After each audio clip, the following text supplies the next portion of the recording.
ഞാനൊരിക്കൽ കോഴിക്കോട്ട് ഒരു പരിപാടിക്ക് പോയിരുന്നു എൻ്റെ ഒരു ഉസ്താദിൻ്റെ കൂടെ. ഞാൻ ചെറുതാണ്, പുല്ലൂക്കൽ ഇമാത്തിൽ പഠിക്കുന്ന കാല. ചെന്ന് പരിപാടിക്ക് നല്ല ബിരിയാണി, ഏത് ജാതി ബിരിയാണി എന്നറിയോ.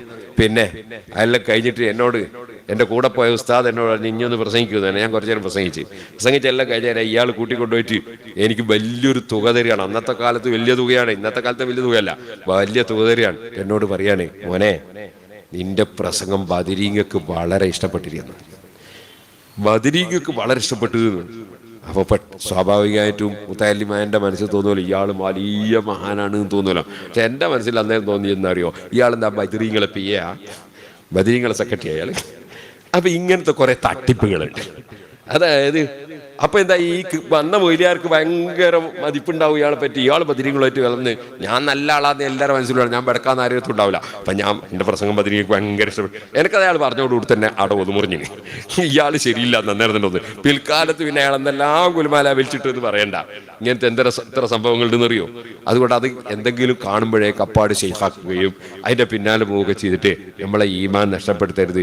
മർക്കസിൽ നമ്മളൊക്കെ പഠിക്കുന്ന കാലത്തുണ്ടായിരുന്നു ഒരു തങ്ങള്, എന്തേനു ആ സ്ഥലത്തിന്റെ പേര്, നമ്മളെ കരീമുല്ലാര നാടില്ലേ, കളന്തോട് തങ്ങൾ തന്നെ ഏടൊരു നേർച്ചയ്ക്കും.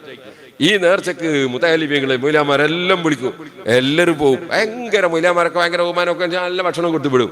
ചിലപ്പോൾ പൈസ കൊടുക്കണമെന്ന് എനിക്കറിയില്ല, എനിക്ക് കുറച്ച് നോക്കി അവിടെ പോകേണ്ടി വന്നെങ്കിലും ഒരിക്കലും.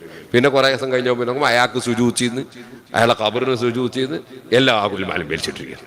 അപ്പൊ അങ്ങനെ ഈ മുതഅല്ലിമീങ്ങളെയും പണ്ഡിതന്മാരെയും തന്നെ പാട്ടിലാക്കി പറ്റിക്കാനുള്ള ശ്രമം ഈ അഹ്ലുൽ ബാത്തിലിന്റെ ആൾക്കാർ നടത്തും. അതിലൊന്നും നമ്മൾ പോയിട്ട് പെട്ടുപോകരുത് എന്നാണ് ഞാനിപ്പോ പറഞ്ഞതിന്റെ അർത്ഥം. മഹാനായ ശൈഖുന കാന്തപുരം അല്ലാഹു ദീർഘായുസ്സും ആഫിയത്തും കൊടുക്കട്ടെ, ഉസ്താദിനെ സംബന്ധിച്ച് പച്ചക്കള്ളം ഒരാൾ പറഞ്ഞ് പ്രചരിപ്പിച്ചത്, സുബ്ഹാനല്ലാഹ്, എന്താണ് മടവൂര് ഷെയ്ഖ് സ്വപ്നത്തിൽ പറഞ്ഞിരിക്കുന്നു, നിങ്ങൾ അവിടെ ചിറ്റടി മീത്ത പോണം, എന്നിട്ട് അവിടെ ഒരു ബടാപ്പറുണ്ട്, അതിന്റെ മുകളിൽ കിടക്കണം, ഞങ്ങളെ രോഗം മാറുമെന്ന് ഉസ്താദ് സ്വപ്നത്തിൽ പറഞ്ഞ വകയിലാണ് ഉസ്താദ് ഇവിടെ വന്നതെന്നൊക്കെ ഒരാൾ പച്ചയായിട്ട് പ്രസംഗിച്ച് ഉസ്താദിനെ കേൾപ്പിച്ചെടുത്ത് കുട്ടികൾ കേൾപ്പിച്ചെടുത്ത് ഉസ്താദ് പാച്ച പൊള്ളു എന്ന് പറഞ്ഞ്.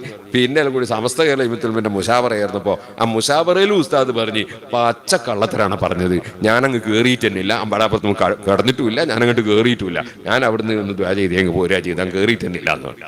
അപ്പൊ ഇങ്ങനെ പച്ചക്കള്ളം ഔലിയാക്കളുടെ പേരിലും ആലിമീങ്ങൾ ജീവിച്ചിരിക്കുമ്പോൾ തന്നെ അവരെ പറ്റി കള്ളത്തരം പറഞ്ഞ പിന്നെ എങ്ങനെ ഉണ്ട്, വഫാത്തിന് ശേഷം എത്ര പറയും. അപ്പൊ കളവ് കൊണ്ട് മാത്രം പണിയെടുക്കുന്ന കുറെ ഈ ചൂഷകന്മാരുണ്ട്. ആ ചൂഷകന്മാരുടെ ചൂഷണത്തിലും അവരുടെ സ്വപ്ന കഥകളിലൊന്നും ആരും പെട്ടുപോകരുത്. നമുക്ക് ദീന് നമ്മളെ മുൻഗാമികൾ കാണിച്ചു തന്നിട്ടുണ്ട്.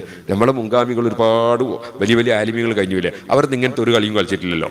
അവരൊക്കെ എങ്ങനെ ജീവിച്ചത്, അവരൊക്കെ എന്താ പറഞ്ഞ് എന്നൊക്കെയാണ് നമ്മൾ എല്ലാ സ്ഥലത്തും നോക്കേണ്ടത്. ഇപ്പൊ കണ്ടിന് ഒരു പരസ്യം, സുബ്ഹാനല്ലാഹ്, ഓരോരുത്തർക്ക് ഇത്ര പൈസ എന്ന് കണക്കുണ്ട്. എന്നിട്ട് എന്താണ് ആത്മീയ ചികിത്സ, അത് എത്രത്തോളം പെൺകുട്ടിയൊക്കെ അടക്കം ആത്മീയ ചികിത്സ, നല്ല മട്ടായി. ഈ എന്തെല്ലാം പരിപാടികളാണ് പുതിയ ഓരോന്ന് ഇറങ്ങാണ്. ഇതൊക്കെ സുന്നത്ത് ജമാഅത്തിന്റെ തലയിലും സമസ്തന്റെ തലയിലും വെച്ച് കെട്ടിയിട്ട് ഈ മുബത്തദിയത്ത് പ്രസംഗിക്കുകയാണ്.